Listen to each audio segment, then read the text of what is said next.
On February 21st, 2020, a worried Zarina went to the Kolkata Park Street police station.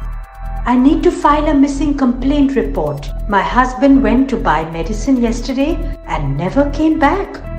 Zarina produced Ahmed Ali's Aadhaar card and passport to verify his credentials to the police officer. More than a month passed, but there was no sign of her husband until she saw a newspaper report. Bangladesh captures murderer of Mujibur Rahman. It was then she learned that her husband Ahmed Ali was actually Captain Abdul Majid and the prime accused in the plot to assassinate the country's founder, father of the nation, Sheikh Mujibur Rahman. The story starts 50 years ago. After the formation of Bangladesh, left-wing insurgents waged a brutal war against the Mujibur Rahman government. Panicked, on June 14, 1975, Mujib imposed emergency, abolished all other political parties and took away the press's freedom. Incidentally, just 10 days later, Indira Gandhi did the same in India. But back to Bangladesh. Soon after the declaration, at Major Syed Farooq Rahman's wedding anniversary party at his home, a bunch of 7 like-minded army majors got together and hatched a devious plan that would forever change the fate of an entire nation. Bangladesh can't carry on like this. We will be destroyed. Something must be done. As they had planned, Majid took out weapons from the Bengal Lancers armory. Then in the early hours of August 15, 1975, the 7 conspirators, along with a few army captains and Risaldars of the Bengal Lancers regiment, gathered and divided themselves into 4 groups. One group went to Sheikh Mujib's house, another went to one of his nephew's houses, a third to his brother-in-law's house, and the 4th and the largest group fanned out to restrain troops loyal to Sheikh Mujib.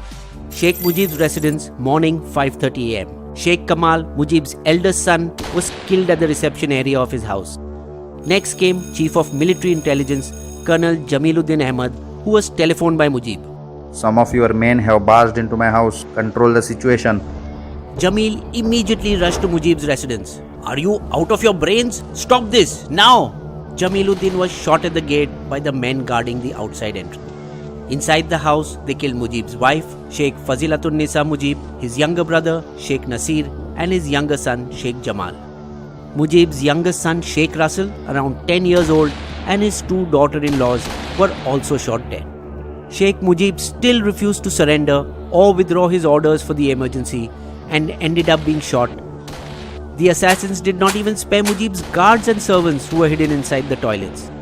From his entire family, only 2 daughters of Mujib, Sheikh Hasina and Sheikh Rehana, who were abroad studying in West Germany at that time, survived. The second unit went to Sheikh Mujib's nephew, Fazlul Haq Mani's house and killed him and his pregnant wife, Arzu Mani. The third group, which included Majid, went to his brother-in-law, Abdur Rob Sarinabad's house, killing him and several members of his family.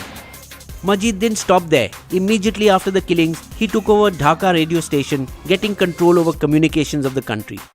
The 4th and largest group was sent to repel the expected counterattack by Mujib loyalists.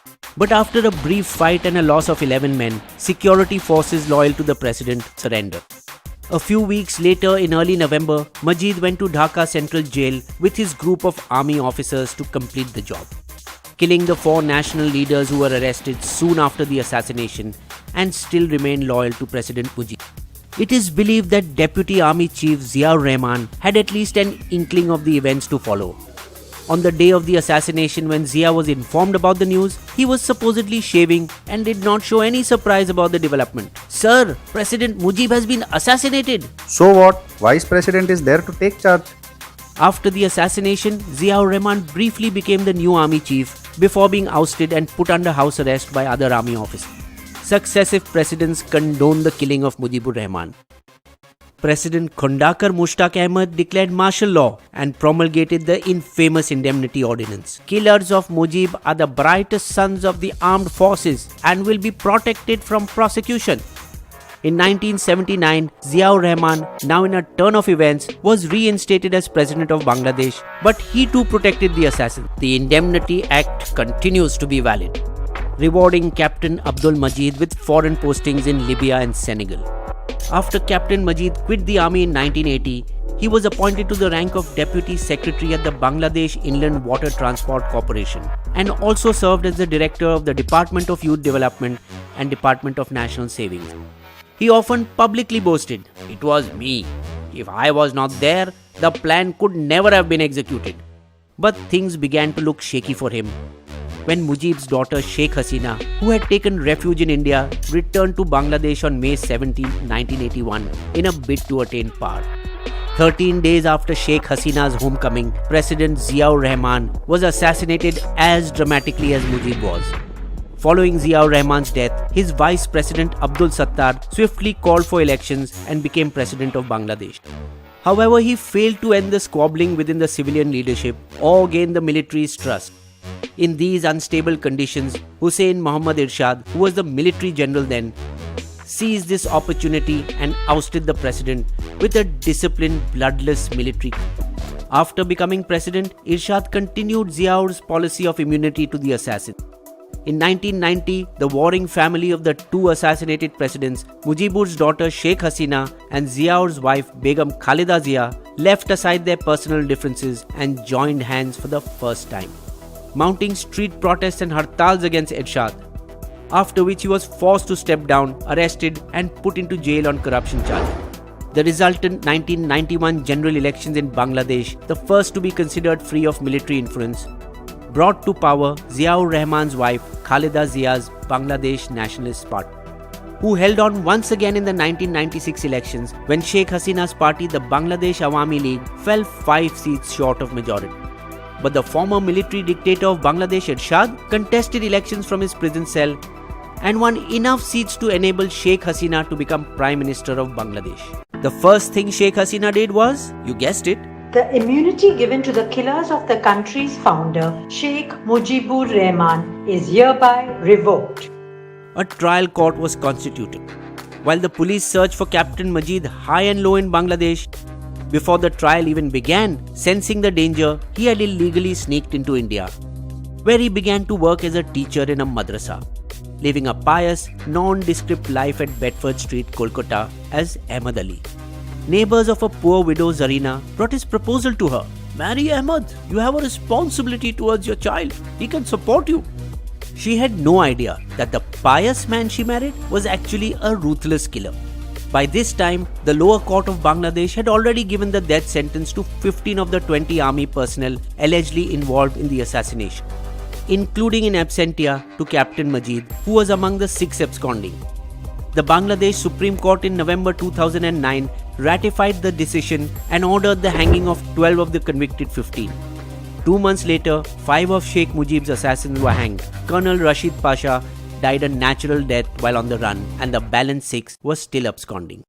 But Bangladesh was determined to find the missing 6. "We will bring all absconding fugitives from abroad and execute them." According to Bangladesh's official version, Majid was arrested by a team of counter-terrorism and transnational crime unit when he went to visit a shrine near Mir. Though it is believed he went back to meet his family that he had left when he escaped to India. But CCTV footage shows that Majid was identified and followed as he crossed the border, probably in Manhunt Singh on March 15, and possibly kidnapped and smuggled into Bangladesh, brought to justice and hanged on April 12, 2020. After this covert operation, it is likely that the Indian High Commission took offense and warned Bangladesh, "You cannot do such things on Indian territory. If you have information on others, we will arrest them as per protocol." Soon, Indian authorities arrested Risaldar Muslimuddin and handed him over to Bangladesh on April 21, 2020. However, Bangladesh has not confirmed the handover, and then amidst the coronavirus outbreak, the news got buried. The location of one more of the absconding has been identified. Noor Chaudhary is hiding in Canada, and the officials of the 2 countries will find out a way for his extradition, while the others are believed to be in hiding in the US, Libya and Pakistan. The hunt has been going on for 45 years and will continue till the other 5 are either apprehended or die a natural death. Bisbo's limerick. Abdul Majid changed his name to Ahmad Ali and lived in Kolkata relatively free. But the deadly assassin eventually paid for his sin. Just goes to show you can run, but you can never flee.